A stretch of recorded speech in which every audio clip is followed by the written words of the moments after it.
رب يسر ولا تعسر وتمم بالخير بك نستعين يا رحمن الرحيم. ربنا زدنا علما وارزقنا فهما. We begin in the name of Allah, the most gracious, the most merciful at sea. With an abundant blessings and salutations upon the last and final prophet, Muhammad Mustafa sallallahu alayhi wa sallam. We ask Allah subhanahu wa ta'ala to make it easy for us and to make it difficult. We ask Allah subhanahu wa ta'ala to grant us all knowledge and grant us all understanding. Ameen. Ameen.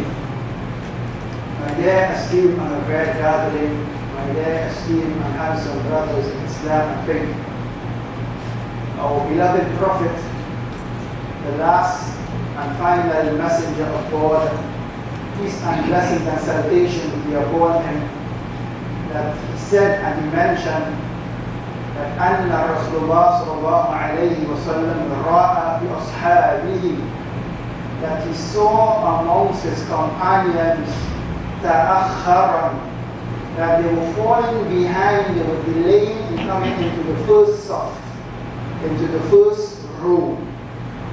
The Prophet sallallahu alayhi wa sallam, he said that he saw his companions delaying in coming into the first row, into the first line of the masjid. فَقَالَ لَهُمْ, and he said to them, تَقَدَّمُوا, come forward. Not me, our beloved messenger Muhammad, peace and blessings and salutations be upon him. He was noticing, because he is visualizing, he is seeing. So that means he noticed amongst his companions, and the companions, they were like us. They want to lag behind. They were not coming into the front rows, into the front saf of the masjid. So he said to them, تَقَدَّمُوا, come forward and come closer to me. The Prophet ﷺ said, come forward and come closer to me. Meaning what? The one who is in the masjid and the one who is delivering the speech, delivering the sermon, delivering the khutbah. But indeed, those who are coming towards the masjid should come in the front line first. And then the Prophet ﷺ said, فَتَعَنُّوا بَعْدَهُ, and then those who were to come after you, then they will form their rows behind you. So therefore, my dear esteemed brothers, indeed, from this hadith, what we are acknowledging, what we are understanding and we are acknowledging the fact that indeed the Prophet ﷺ, he will also inform his companions, those who were lagging behind and coming into the front rows, to come forward and start the front rows.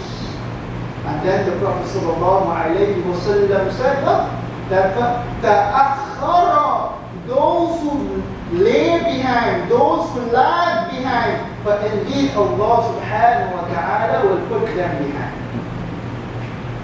The Prophet ﷺ said what? Those who lag behind, meaning you come towards the masjid, you come inside the masjid, but you are still sitting behind and you're not following the front saf, you are not following the front rows. The Prophet ﷺ said what? But indeed, for those who lag behind, Allah will put them behind. What does that mean? It means you won't find the wisdom, you won't find the cognizance, you won't attain the rahmah, you won't attain the mercy of Allah subhanahu wa ta'ala. My dear esteemed brothers, please come forward inshaAllah ta'ala. This is the hadith of the Prophet sallallahu alayhi wa sallam. Follow the first lines. This is the way, come forward. My dear esteemed brothers in the back, come forward inshaAllah. You will attain the mercy of Allah subhanahu wa ta'ala. The first lines are empty. This is the hadith, this is not me saying this. We are all Muslims. We believe in Allah, we believe in the Prophet sallallahu alayhi wa sallam, yes or no? Yes. Most indeed. So if the Prophet sallallahu alayhi wa sallam is saying that indeed those who remain behind, Allah subhanahu wa ta'ala put them behind. And this is what is happening in our Muslim communities today. We are not here to judge anyone. We are not here to command anyone and order anyone. Allah subhanahu wa ta'ala says in the Quran, لا إكراه في الدين. There is no compulsion in the religion. So if you want to do whatever you will, that's up to you. And this is why the Prophet ﷺ said that, look, إِذَا شِئْتُمْ, if you have no shame, do whatever you like. If you have no shame, do whatever you like. It is up to you. You will be accounted for it on the day of judgment.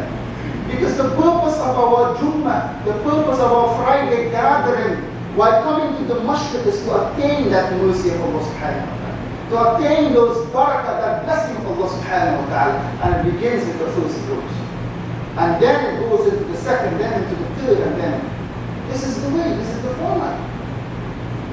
And another thing in our Muslim communities today, that which we are lacking, specifically amongst the youth, is the head wear, the topis. Our beloved Prophet ﷺ in his entire life, he always wear his topi, and most of the time it would be a turban. The only time he never wear a topi or his head wear was at the time of Hajj. And the Prophet ﷺ only went for Hajj once in his lifetime. Only once in his lifetime the Prophet ﷺ went for Hajj. So what does that bring to you? What does that bring to your understanding? It means most of his lifetime the Prophet ﷺ would wear his headgear. He would wear his topi, he would cover his head. When we go into the masjids today, in our Muslim communities, our Muslim gatherings, everyone is bareheaded. So now nothing is wrong in being bareheaded. Understand the point. But you know they have a colloquial saying, and they say it all over the world. Even in the Arabic language, we say the kulli maqal maqal, that there is a place and time for everything. You have heard the saying before? There is a place and time for everything. If you're in the malls, if you're chilling with your girlfriends, if you do whatever you want to do and no one cares, that moment in your life, you can leave your head there. But when it comes to the Muslim gatherings, this is why even amongst the companions, even during battle, they will wear their turbans. They will wear their headscarf. They will wear banners on their head. Even at the time of the Turkish Empire, even to differentiate amongst the different people, they will have different turbans tied around their heads or on the topis. But today, amongst ourselves, amongst our youth, we forget and neglect the topi. We leave it. So nothing wrong if you forgot it in the car or somewhere and you come to the masjid. Forgetfulness happens. But if you do it intentionally and purposely, then something is wrong with our iman and our faith. Something is wrong with our iman and our faith, my dear esteemed brothers. This is the time we have to strive to engage and uplift our iman, uplift our faith. And the only way of uplifting our faith is to act upon the sunnah and the prophetic traditions of the Prophet ﷺ. No one can say to themselves they have more faith than Rasulullah. No one can say they have more faith than the Khulafa Rashideen, the four rightly guided Caliph. No one can say that there were times when the rightly guided Caliph, the companions, the Tabi'een, the Tabi'een, those who followed after, the pious predecessors, they would come with their head bare. Even during battle, even the time of Karbala, when Imam Hussein was about to fight the army of Yazid, he put on his turban. In battle. No one is fighting battles here, but we leave our heads bareheaded. Because we think we see on TVs and television that most of the time people come with their head bareheaded. No, my dear esteemed brothers, this is not Islam. This is not the way. This is not the prophetic way. And this is why Fudail ibn Iyad, rahimahullah, may Allah be pleased with him, the great scholar of Islam, the great mystic of Islam, he would say chivalry, part of chivalry is to implement the custom of the Prophet ﷺ. He would say what? Chivalry, futuba in the Arabic language, is to implement, to act upon the custom of Rasulullah ﷺ. If anyone can bring a hadith that the Prophet ﷺ never wear a topi in the salah, he can show me. The only time he was bareheaded was in the time of Hajj. If anyone can show me this in the hadith, no problem, I will take back what I said. My dear esteemed brothers, you have to understand the custom and prophetic way of Rasulullah sallallahu alaihi wasallam. Specifically when it comes to the Muslim gatherings. And this is the way the Muslims differentiate others who are non-Muslims. This was the way. Because if all of us were bareheaded, if all of us never wear anything that to show the custom of Rasulullah sallallahu alaihi wasallam, then how would we differentiate between a Muslim and non-Muslim? It's something to ask ourselves. Something for us to say, hey, are we implementing the custom of Rasulullah? Are we striving to implement the custom of Rasulullah? And this is all part of Khutbah, Chivalry. And this is why Allah subhanahu wa ta'ala, the Most High He says in Surah Al-Kahf, verse number 12. He says what? إِنَّهُمْ فِتْيَةٌ آمَنُوا بِرَبِّهِمْ وَزِدْنَاهُمْ هُدًى. Allah subhanahu wa ta'ala says in Surah Al-Kahf, the chapter of the cave, He says, إِنَّهُمْ فِتْيَةٌ, indeed the chivalrous young men. Allah subhanahu wa ta'ala, the Most High is now mentioning the story of the people of the cave. Who were the people of the cave? They were young boys. They were young men. And He mentioned and He said about them that they were fityatun, they were chivalrous. They had chivalry. But why did they have chivalry? Allah subhanahu wa ta'ala says that وَزِدْنَاهُمْ هُدًى, and we increased them in guidance. Why did Allah subhanahu wa ta'ala increase them in guidance? Because they were chivalrous. They were chivalrous. For indeed they understand what it entails to believe in Allah subhanahu wa ta'ala without any intermediary. No one came to them to show them the way of believing in Allah subhanahu wa ta'ala. So Allah says, فَإِنَّهُمْ فِتْيَةٌ آمَنُوا, they believed in Allah subhanahu wa ta'ala, the Messiah. This is part of the chivalry. They knew about Allah subhanahu wa ta'ala without any intermediary. And Allah subhanahu wa ta'ala was zidnahum huda, and we increased them in guidance. And this is why Imam Ismail Bukhari rahimahullah, may Allah be pleased with him, the great muhaddith, the scholars of Islam will say that Sahih al-Bukhari is the most authentic book after Al-Quran al-Karim. Can you imagine? They will say what? That Sahih al-Bukhari, the book compiled by Ismail Bukhari rahimahullah, may Allah be pleased with him, they will say after the Quran, after Kitabullah, after the book of Allah, it is Sahih Bukhari. And Ismail Bukhari, this is why he will say that, oh, indeed, this is a form for indeed when a person do good, is Iman increases. When a person do good, his Iman, his faith increases. Some of the scholars, they will say that chivalry means that you don't judge others, but you judge yourself. They will say what? Chivalry means that you don't judge others, but you judge yourself. How many of us do this today? We look at every single action and incident, implications of other people, but we don't look at the action and the incident and the implementations of our own selves. This is part of chivalry. Chivalry is that you do not judge other people, but you judge yourself. Chivalry is acting in accordance with what Allah subhanahu wa ta'ala has ordained. This is chivalry. It's acting and implementing what Allah subhanahu wa ta'ala has ordained for you. There was one person by the name of Bakhali. So Bakhali asked Imam Ja'far as-Sadiq rahimahullah, may Allah be pleased with him. Who was Imam Ja'far as-Sadiq?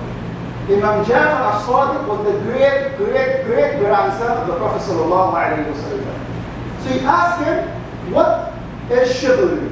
So Imam Ja'far as-Sadiq, in reply, asked him the same question. What do you think is chivalry? So Imam Ja'far as-Sadiq is mentioning to Bakhali that, what do you think of chivalry? So he said that our chivalry is that when we are bestowed with something, we are thankful. And when we don't get anything, we persevere, we have patience. So Imam Jafar as-Sadiq said to him, he explained and said, even the dogs of Medina do this. He says, what? Even the dogs of Medina do this. So then Bukhari said that, oh Imam, O son of the daughter of Muhammad sallallahu alayhi wa sallam, what do you say about chivalry? Imam Jafar as-Sadiq replied and said, but indeed, chivalry is when you attain something, when you are bestowed with something, but you prefer to give it to someone else, and when you are denied something, but indeed you are grateful. Indeed you show gratitude to Allah subhanahu wa ta'ala. Imam Jafar as-Sadiq, when he asked about chivalry, in reply he asked back the question, the man said, when we get from Allah, we show gratitude. But when we be denied by Allah, we persevere, we have patience. So Imam Jafar said, even the dogs in Medina do this. So the man asked him, said, so what do you say, O Imam Jafar? Imam Jafar replied and said that indeed, when you attain something, when you've been granted a favor, indeed you prefer to give it to others. You prefer to give it to others, and when you are denied, then you show gratitude to Allah subhanahu wa ta'ala the Most High. This is chivalry.